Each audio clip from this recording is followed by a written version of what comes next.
Shalom, shalom. First and foremost, I want to give all praises, glory, and honor to Yahweh, Ba'ashim, Yahushai, Ba'ashim, Kakadash. Yahweh is the Most High God, and Yahushai to the world, he called Jesus Christ. Give honors to my teachers, great millstones, start with the other apostles, bishops, and prophets, who were well in the spirit, teaching this word and believing this word. Lord willing, they can continue to endure and be sincere. In the mighty shalom, to the hopeful elect that are scattered four corners of earth, teaching this word and believing this word, Lord willing, the same spirit that they endure and be sincere. Shalom to the Aquadim that are believers of his word, Lord willing, you continue to pursue your lot, which is being a loving and silent and virtuous wife. And Lord willing, the most have mercy on the other brothers and sisters that's not in the faith. Um, this is a quick 1, 2, 3. The elder apostle and the bishop is going into what a brother in IUIC foolishly said. Is multiple things, but there's one thing out in the video that I've seen from him, but the elder clearly spoke. He said, this is not about the outward appearance, the flyest garment, the flyest outfit, the money you have. It's about the inward. So I'm going to try to get quick into this. The title of this lesson might be The Appearance Don't Matter, but the Spirit Do. Right? So we're just going to go to the old classic in the Old Testament, 1 Samuel chapter 16. And I'm going to start at verse 1. It says, in the KJV, it says, And the Lord Yahweh said unto Samuel, How long wilt thou mourn for Saul, seeing I have rejected him from reigning over Israel? Fill thy horn with oil, and go, and I will send thee to Jesse the Bethlehemite, for I have provided him a king among his sons. Right, going in towards to David. Going down to verse 3, and call Jesse to sacrifice, and I will show thee what thou shalt do, and thou shalt anoint unto me him whom I name unto thee. And Samuel did that which the Lord Yahweh spake, and came to Bethlehem. And the elders of the town trembled at his coming, and said, Comest thou peacefully? And he said, Peacefully I come to sacrifice unto the Lord Yahweh. Sanctify yourselves, and come with me to sacrifice. And he sanctified Jesse and his son, and called them to the sacrifice. And it came to pass, when they were come, that he took on Eliab, and said, Surely the Lord's anointed is before him. But the Lord Yahweh said unto Samuel, Look not on his countenance or on the height of his stature, because I refused him. For the Lord seeth not as man seeth, for man looketh on the outward appearance, but the Lord looketh on the heart. This right here is the key point, right? The Lord is looking at the heart. He is not looking at the outward appearance. Right? We're going to continue reading. It says, Then Jesse called uh, Abinadab, and made him pass before Samuel. And he said, Neither have the Lord chosen this. Then Jesse made Shammah to pass by, and he said, Neither have the Lord chosen this. Again, Jesse made 7 of his sons to pass before Samuel, and Samuel said unto Jesse, The Lord Yahweh have chosen thee. And that's another thing that the brother said. He said Israel was only speaking to Yahushai. Yahushai is, the Most High. No, you're wrong. These is all capital Lord. This is Yahweh, right? And Hannah, when you go into the first chapter, Hannah uh, um, dedicated Samuel to the Most High, right? But that's neither here nor there. Lord willing, I could do a lesson on that. Verse 10. Again, Jesse made 7 of his sons to pass before Samuel, 7, a number of completion. And Samuel said unto Jesse, The Lord Yahweh have not chosen thee. And Samuel said unto Jesse, Are here all thy children? And he said, There remaineth yet the youngest. And behold, he keepeth the sheep. And Samuel said unto Jesse, Send and fetch him, for we will not sit down till he come hither. And he sent and brought him in. Now he was ruddy, and with whole of a beautiful countenance, and goodly to look to.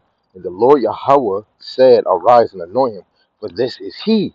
Then Samuel took the horn of oil and anointed him in the midst of his brethren. And the Spirit of the Lord Yahweh came upon David from that day forward. So Samuel rose up and went to Ramah. And it's beautiful because when I end this, it's going to end with the Spirit, right? Because If the Lord is worried about the outward appearance, you know, what would be the point of the spirit? But if the Lord is looking at the heart, your mind, and that's where the spirit will dwell. Because when you're thinking, when you're teaching, you know, visions, thoughts, dreams, all that come from the mind. The spirit is there, right? So now we know the Lord is not looking at the outward appearance. Who fucking cares you wearing Gucci, Louis Vuitton, Versace? The Lord cares is your spirit that royal, right? Jeremiah 17 verse 10, classic scriptures. And I, the Lord Yahweh, search the heart. I try the reins, even to give every man according to his ways and according to the fruit of his doings. So the Lord is going to give you your reins and according to your ways by your heart, not by how you look. You know, a lot of us could have had a poor looking life. You know, the things that I had in my past life, I didn't have what I have now. But for the Lord to guide me in this truth, it wasn't because I was fresh. It wasn't because I had locks. He was looking in the heart. The Lord can care less because this flesh is carnal. The outer appearance wears away. Let alone before we leave the house, we're so worried about how we look in the inside. The spirit will draw you to try to put the armor of the Lord on, is because there's traps outside your house, right? But hey, that's neither here or there. Let's go to another one. This one right here, go to women, right? But it's the same. This is First Peter chapter 3, verse 3 and 4. In the KJV, it says, who adoring, let it not be that outward adoring of plaiting the hair, and of wearing of gold, or of putting on of apparel, but let it be the hidden man of the heart, in that which is not corruptible, even the ornament of a meek and quiet spirit, which is in the sight of God of great price. Right?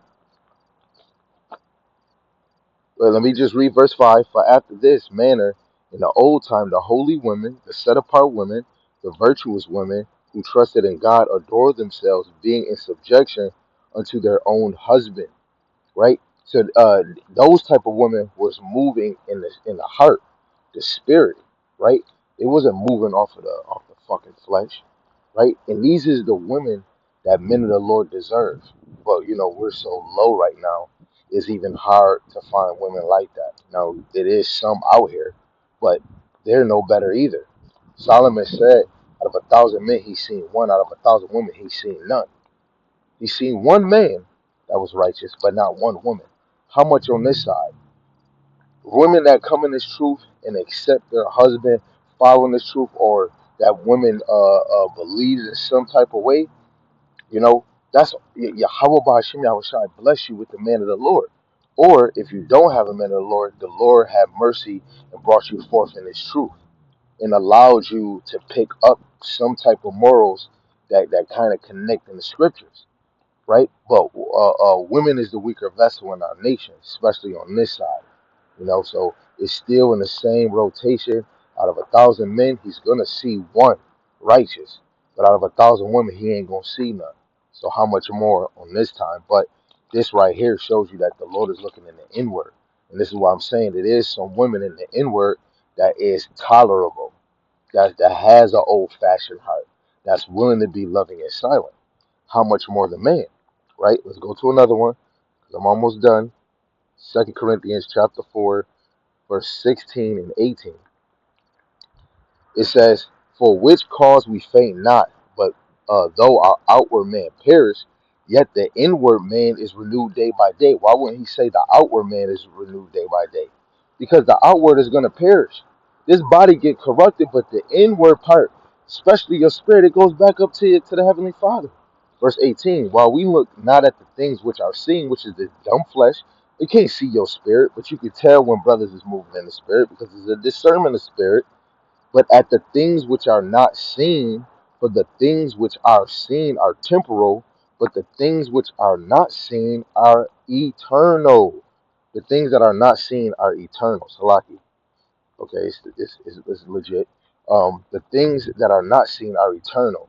When you go into that eternal, you're going into eternity. That means it's permanent. Regardless of this flesh die, this spirit is going to always be eternal because it's going to go back to the everlasting Father, Abba Yahweh, right? So now let's go to this closing verse, 1 Corinthians, the second chapter. I bring this out all the time, but we're going to read it in the KJV and the NLT because if the Lord is looking at the inward man, this is a key thing we need. This is 1 Corinthians chapter 2, verse 10 and 11. For God have revealed them unto us by his Spirit. For the Spirit searcheth all things, yet the deep things of God is the KJV. For what man knoweth the things of a man, save the Spirit of man which is in him, even so the things of God knoweth no man but the Spirit of God. Now, this is in the NLT. It says, but it was to us that God revealed these things by his Spirit. For his Spirit searcheth out everything and show us God's deep secrets. Right? It's the Spirit that shows us God's deep secret. It's the Spirit that shows us Yahweh's deep secrets. Right? What is that? Psalms 25. Those that fear the Lord will know the secrets. Amos 3 and 7. The Lord would do nothing but reveal his secrets to the prophets. Right? Verse 11 in the NLT, it says, no one can know a person's thoughts except that person's own spirit. And no one can know the most high thoughts except God's own spirit. Right? And that's the spirit that the Lord puts within us, right? And this is how you know through the spirit when you need to do better. You know when you're going off. You know that you need more faith. You know that your flesh is weak. You know that you'll slip. Right? That's all the spirit. But if the spirit is not dwelling in you, you'll do something like brothers is making this truth a marketing thing, right? And not the elder apostles and the brothers that I'm watching from Great Millstone. I haven't seen it. I haven't seen it. Now, for the ones that I can say, I seen it in IUIC. I seen it in Sakari. I seen it in every other congregation that's either that got the little gimmicks before they do their little videos and all these other things. But to move in the spirit, let alone it should go by your teaching, what you bringing out, your prophecies. You know, and you got some brothers that say, "Oh, we got the uncensored camp and the Patreon." Like it's a lot of going on. But to really grow in this thing, you must increase in the spirit, not increase in the flesh. Lord willing, this was edifying, and Lord willing, you could take something from it. You know, be more in the spirit so that you'll be able to see and line things. And if you're more in the spirit, you can relate to brothers that's in the spirit. With that, shalom.